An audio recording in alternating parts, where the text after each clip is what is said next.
जब बनावे गईनी जर के भैले करिया।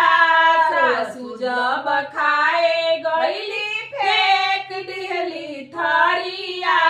रोटी जब बनावे गईनी जर के भैले करिया। सासू जब खाए गईली फेंक दिहली थरिया।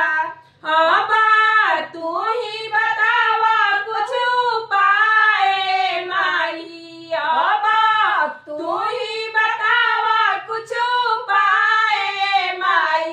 पियवा मारा ले बाबेला ना के मारे माई। पियवा मारा ले बाबेला ना के मारे माई।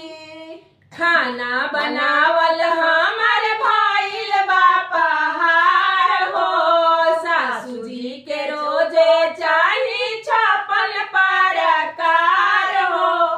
खाना बनावल हमर भइल बा पहाड़ हो। सासू जी के रोजे चाही 56 प्रकार हो। चिंता से बैठेला कपारे माई हमार।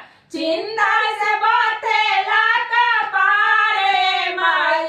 पियवा मारा ले बाबेला ना के मारे माई। नैहर खेलल कूदल भइल बाबे कारे माई। पियवा